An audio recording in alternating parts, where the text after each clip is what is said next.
Have you ever found yourself wondering something like this? If the person I will become 10 years from now, or even 20 years from now, could sit down and have a conversation with me today, what would they say? What I want to share with you today is, in a way, a message from the future. These are not simply my own thoughts. They are the heartfelt reflections of many people who have reached the age of 80 and who often say that if they could go back and speak to their younger selves, there are a few things they would want to say without hesitation. The honest regrets hidden inside everyday life, those quiet moments of thinking, "I wish I had done things differently," can become valuable lessons that help your future self avoid carrying the same burdens. I hope you'll stay with me for just a few minutes. My hope is that when you look back on the years ahead, you'll be able to say with all your heart, "I'm glad I lived this way." Because this conversation may become the small turning point that changes your tomorrow. Before we begin, if you care about protecting your peace, keeping your dignity, and becoming stronger when life tests you, please subscribe to the channel. Here, you'll gradually discover quiet lessons, old-fashioned wisdom, and simple truths that can help you live with more courage and calm in your later years. Thank you so much. Now let's get started. The first lesson is about the way you treat your own body. When people move past 80, one thing they often say is, "My body just doesn't do what I want it to do anymore." That is why preparing your body cannot wait until later. It has to begin now. One morning, you may try to get out of bed and feel a sharp ache across your lower back. You may notice that standing up from the couch takes both hands. Stairs that once felt ordinary may suddenly feel intimidating. These small changes may not seem like much at first, but one day they can quietly take away the freedom you once thought would always be there. But listen carefully. These changes do not usually appear overnight. For many people, they begin silently in their 50s and 60s. Muscle, if left alone, can begin to decline little by little from the late 40s. And by the 70s, that decline can feel as if it is picking up speed. The people who say, "I'm still fine," are often the very ones who need to pay attention. Starting while you still feel fine is one of the greatest gifts you can give the person you will be 10 years from now. And no, you do not have to join a gym or become someone who lives in workout clothes. While watching television, you can slowly stand up from a chair and sit back down a few times. After dinner, when the dishes are put away, you can march in place for about 5 minutes. If you pay attention to the larger muscles, especially your thighs and hips, your body will begin to answer you. Food matters too. Do not think only about cutting calories. Think about protecting the muscles that allow you to move. Chicken, fish, eggs, Greek yogurt, beans, and tofu can all help support the strength your body will need later. Instead of focusing only on losing weight, focus on building a body that can still carry you through your own life. To be 80 and still walk on your own feet, still handle your own daily needs, still move through your home with confidence is not just a matter of convenience. It is a source of dignity. It is the quiet feeling that says, "I can still do this." So start today, start right now. Change one small movement. Change one small food choice. Your future self may thank you more than you can imagine. The second lesson is about your relationship with money. This may sound a little surprising, but money that you never have the courage to use can become nothing more than paper sitting in an account. Many people in their 80s say this with a quiet ache in their voice. "I had savings, but in the end, I never really used them." They worked hard, paid the mortgage, worried about retirement, saved for their children, and tried to be responsible year after year. Then, when they finally thought about using some of that money for themselves, the energy, the strength, and the desire they once had were no longer the same. That place you always wanted to visit, that meal you always wanted to try, that small experience you kept saving for someday. While waiting for that someday, time can pass with a cruelty we do not notice until it is gone. Some people grow up feeling guilty about spending money on pleasure. They know how to save, how to sacrifice, how to be careful, but they never learned how to enjoy what they worked so hard to build. Of course, I am not saying you should spend recklessly. That is not the point at all. What matters is learning how to use money while you are still healthy enough to let it enrich your heart. Maybe it is lunch at a restaurant you have always been curious about. Maybe it is buying the book you have wanted without staring at the price.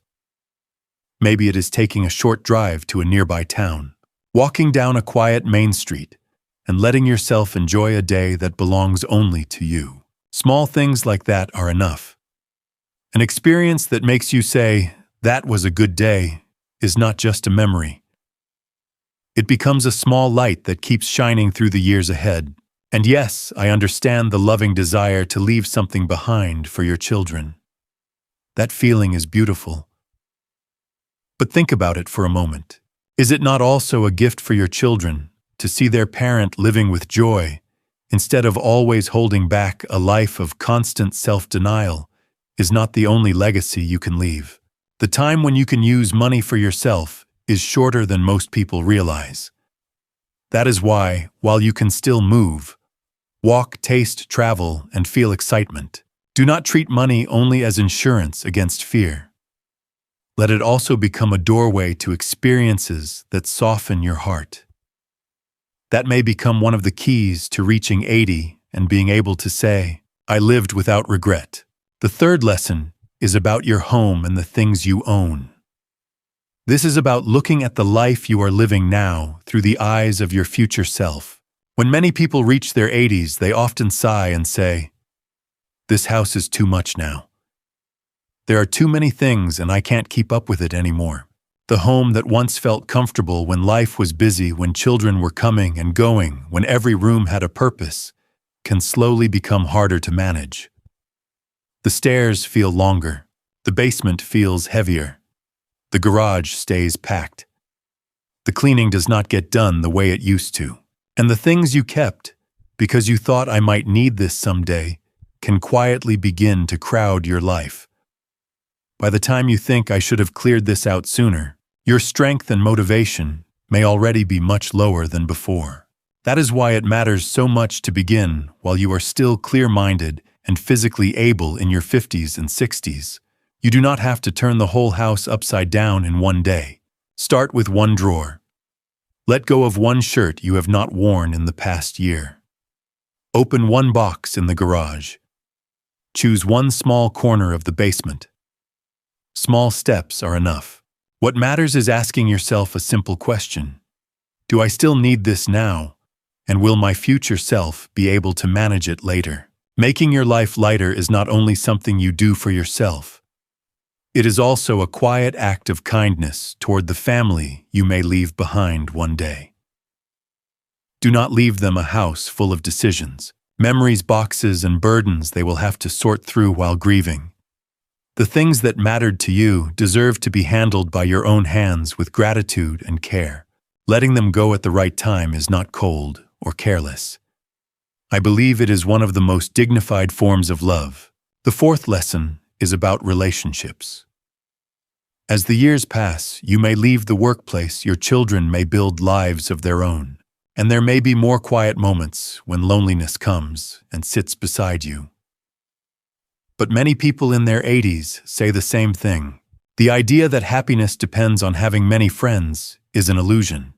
If there is even one person you can truly laugh with from the heart, life can already feel deeply rich.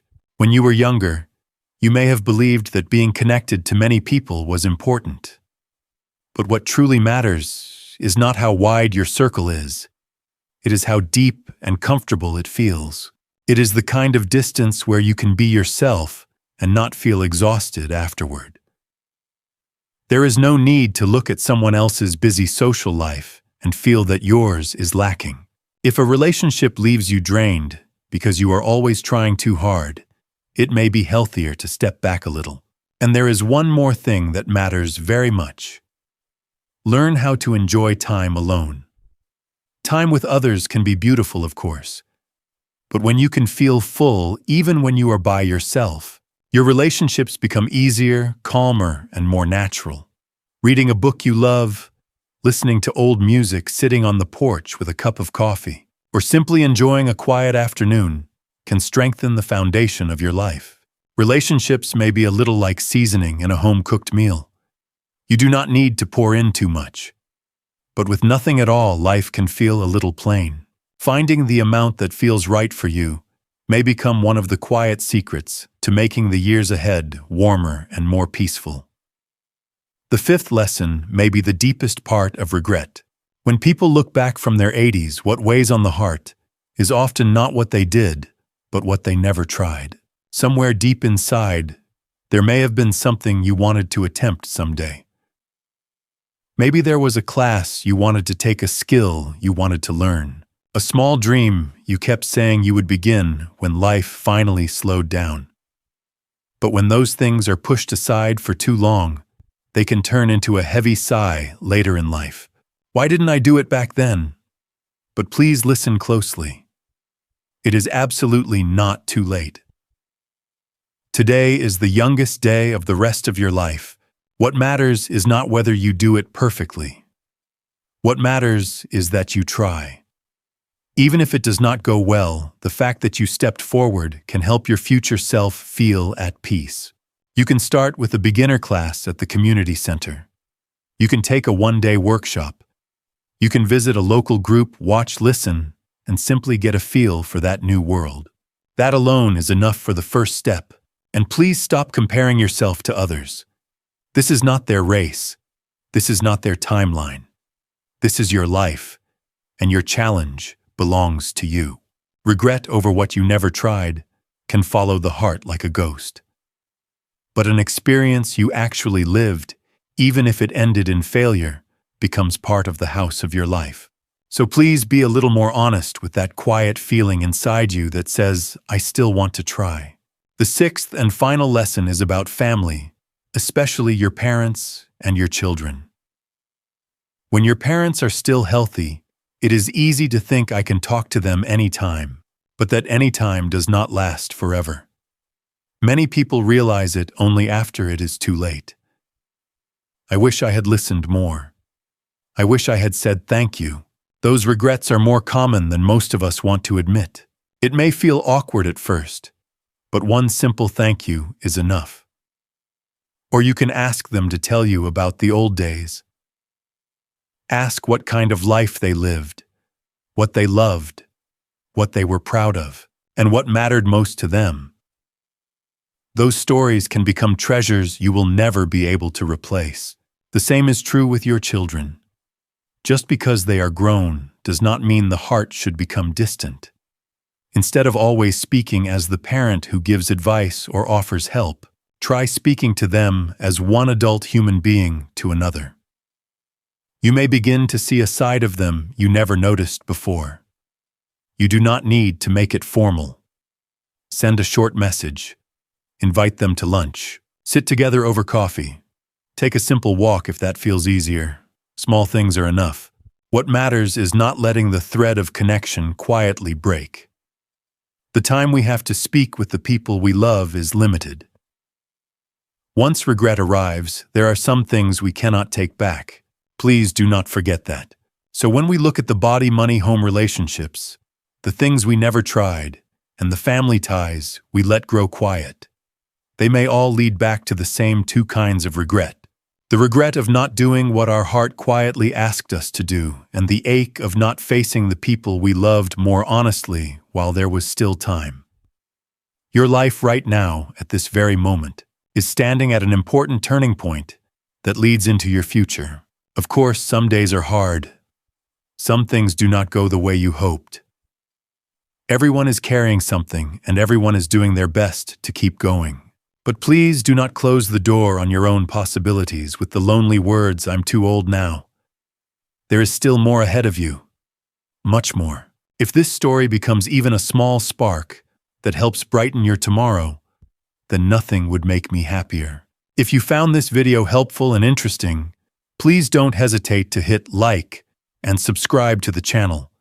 If you share this video with someone who might benefit from it, that would mean a lot to us and be a huge source of encouragement. With your support, We'll continue creating meaningful content that brings practical information and real value to everyday life.